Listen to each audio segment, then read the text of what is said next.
Good morning, everybody, and welcome to our 32-foot house. This was our challenge when we decided to sell our 2,000 square foot house and move into a much smaller space. We know that you can get fifth wheels that have a lot more room, a lot more storage space, but we opted for maneuverability because we do want to travel and we can both drive this. So for us, the 32-foot house just worked out great. With downsizing, of course, comes its own obstacles, and that is finding a place for everything. Of course, we got rid of a lot of stuff, gave a lot away, took some to consignment, threw a lot away, and got it all compacted into this 32 foot space. We did end up with a 10 by 6 storage building, not very big, but we had to have somewhere to keep our camp gear, because even though we, sort of camp all the time, we do like to go out and tent camp, hammock camp, so we've got cook stoves and all that sort of stuff that we have to keep, and nowhere here to keep it. So we do have a little storage room. We also use that when we trade out our clothes. We keep our summer clothes, seasonally. Like right now, we're in August, we have our summer clothes here, our winter clothes are in storage and Rubbermaids.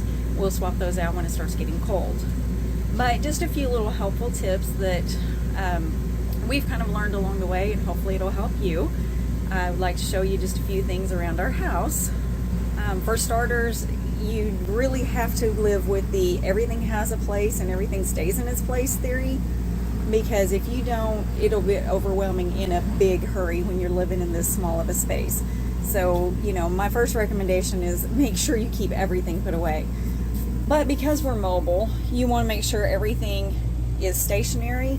So our spice rack is screwed into the wall, and we had to make sure that we had one that came up to keep the spices in so they don't go flying across the floor, and we don't have to put them up every single time we move. Same goes for our coffee cups. I keep my vitamins up there too. As long as it has a little lip across it, a little rail across it, it'll hold everything in place for you. Now, a few things that we'll put away, like the pan won't sit there while we drive. Of course, that goes in one of the cabinets. I do keep my coffee pot there when we drive, but I do have some handy dandy little hooks here on the wall that have big rubber bands attached to them, and I just attach those around the coffee pot to hold it into place. I usually use 2 to 3, one across the top, one across the bottom where the glass is, and just kind of hold it where it needs to be so it can stay there on the cabinet. And we did invest in this little handy dandy fruit hammock. That helps a whole lot. And of course, you can see we've got a few hooks hanging here and there with our measuring utensils and paper towels. But a little tip on the paper towels: you do want, when you travel, somewhere up in here, I can't find it at the moment, when you travel, you do want to hook a rubber band around that, or you will find that they will unroll all the way across your floor. Somewhere up under my paper towel hold, or paper towels, is a rubber band that we just slip around it when we get ready to go. And just so you know, you can attach wine glasses underneath your cabinet. They will stay if, again, rubber bands are your friend. As long as they're banded in, those suckers don't go anywhere. We keep them there when we move. That's exactly where they stay while we're driving down the road. The paraphernalia on the bag, the lotions and soaps and everything, all of that will go down in the sink as we drive, just to keep them from ending up sliding across the floor somewhere. So for me, I do have a laptop. I work with that, but my husband is a gamer. Bruce is a gamer, so he has to have a much better computer than the little laptop that I have. So he actually built his computer into our cabinet back behind our table, behind the dining room table.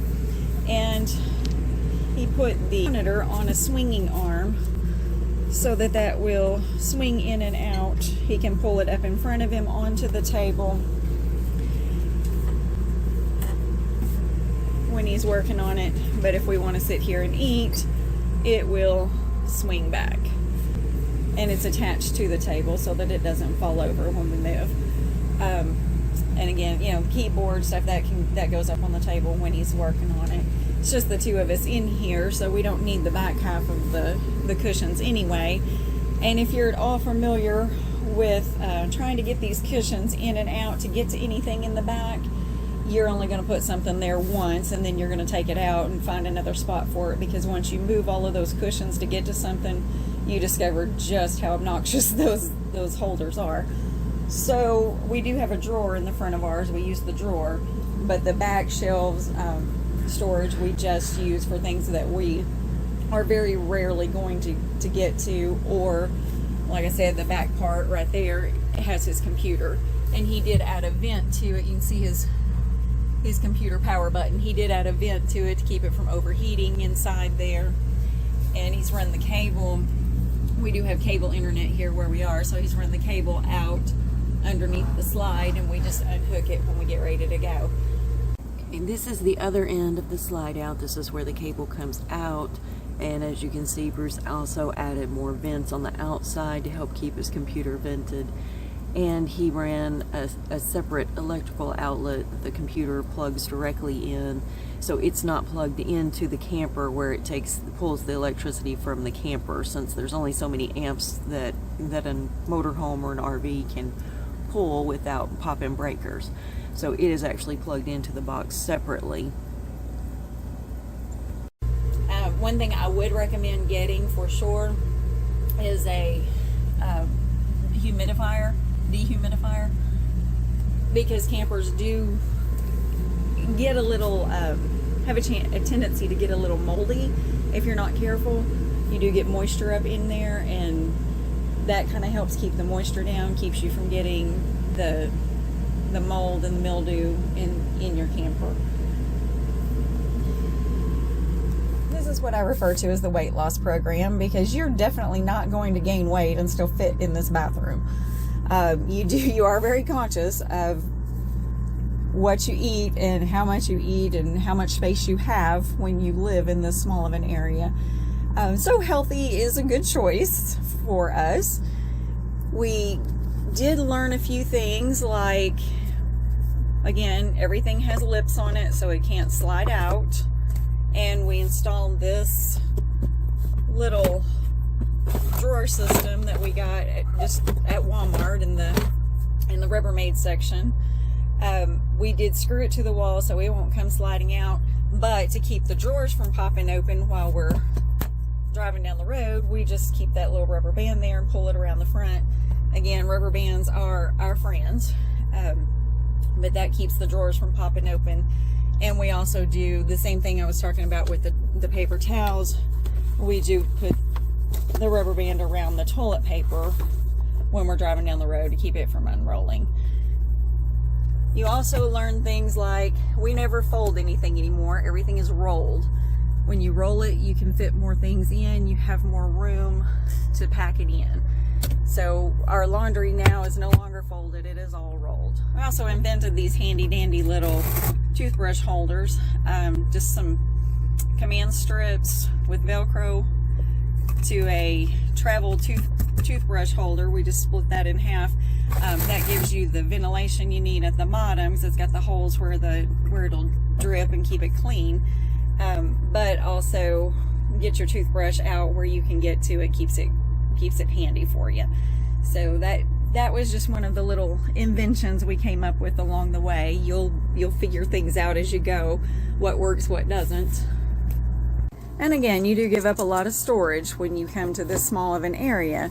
So we do have storage above our bed that we keep some things. Our clothes closets, again, we do roll our clothes now instead of folding them, because you can fit them a little better. I apologize, it's not very neat at the moment, but We also bought a shoe holder that you can get just at any retail store, Walmart, Target, whatever. We just bought a shoe holder and we screwed it in to the top of the shelf, and I just roll my shirts and my shorts and I put them in the shoe holder. And then my clothes for work have a rack that they hang on. Now when we drive down the road, we prefer to keep our back window shades up so that we can see the Jeep and we can see behind us. It gives us that little bit of extra view, so we pull that all the way up when we're driving. But one thing that you will learn very quickly about shades that come with an RV, they do not hold their strength very long. So you can push it up there, and as you're going down the road, it's going to fall down. So we've decided, we started putting clips on each end to just kind of rest it on there. It helps hold it steady while you're going down the road, and you'll see really quickly as soon as I move it, down it goes. So that helps hold it. We just keep them clipped at the bottom until we're ready to move, or just ready to have the scenery. Then we open it up and put the clips there to hold it where we want it.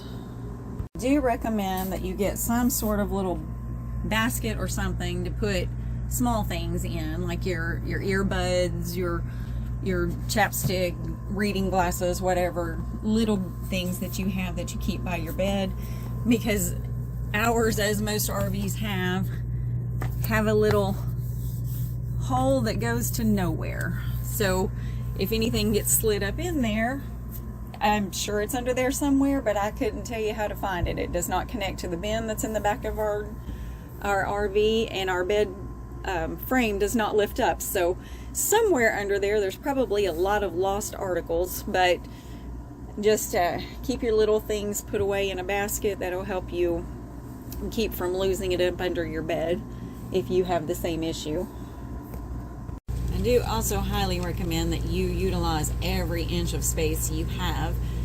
We did buy these wire racks to keep our canned goods on. We usually have Cokes in the bottom of the rack, especially if we're traveling. A lot of things we keep when we're stationary, we actually have a front porch, so a lot of things we keep on our porch when we're stationary, but when we're moving, we will have more groceries and, you know, Cokes and things like that down here. I would also recommend investing in an ice maker, because you really don't have a lot of room in your refrigerator, your freezer combo. So it saves you room on ice trays. You do have the ice maker there on your counter, and it just fits right down in your sink when you're moving. We also invested in a water purifier, for our drinking water, just because you never know if you have ever put chemicals in it to winterize it, or maybe you just had water sitting in the lines for very long. You just don't really know what you're getting. So for our drinking purposes, we do filter that. And again, because of the type of RV we have, the motorhome, we don't have a lot of storage like you do in a lot of the fifth wheels. So our front driver's area becomes part of our storage when we're stationary. So our laundry typically goes here. We do have a curtain that can go up to cover this area, and as you can tell, we've got the front window cover on the outside too, but we can put a curtain up that covers this area if we're having people go over or just get tired of looking at it. So when we're moving, we just set our laundry basket in our shower, but when we're stationary, it just sits right here between the driver's and passenger seat. Again, you will utilize every inch of space that you can. You'll also learn that command strips are your friend. You can hang just about anything with those. If it's lightweight, you can hang anything up there and it'll stay. So you don't ruin your walls, you don't ruin your wallpaper. And a handy tip, if you use your upper storage the way we do, this is where we keep our food. So be aware when you have somebody sitting below. When you go to get your food out, please don't drop anything on their heads. And as I mentioned before, when we're stationary, we do actually have a porch so we have a kitchen set up outside. That's what we use most of the time. And that helps save a lot of space when you have that. But we do, when we're traveling, we do break down the big stove and we take it with us. It fits in one of the outside compartments, and so we do a lot of cooking outside. Even when we're on the road, we set up our awning and we do a lot of cooking outside. So that's it for today. Sure, I'll think of more things I left out and we'll add to it later. But as I said, hopefully that helps you a little bit to come up with some ideas of where to tuck things, where to put things, and the challenges of going from a house to an RV. We absolutely love it. We wouldn't change that decision for anything. It was a big step, but we've been in here for over a year now, and we absolutely have not missed having the big house. We're much more mobile. We're much more able to come and go, not have to worry about yard work, not have to worry about maintenance on the house. I mean, obviously you still have maintenance on your motorhome, but not to the extent you do on a big house. So wouldn't change that decision. For us, it was a great thing. We do enjoy being outside. We enjoy the outdoors a lot more than being inside. So for us, we're outside more often than not. The tiny space doesn't really get to us because of that, because we do spend most of our time out on the porch or out on the road or just living life instead of sitting inside. So for us, it works. I hope it's working for you, whether you're full-time, part-time, weekender. I hope you enjoy getting out there, and I hope you have some good tips to share with us too. If you do, please leave them in the comments. We'd love to hear about it. And as always, just keep living your best life.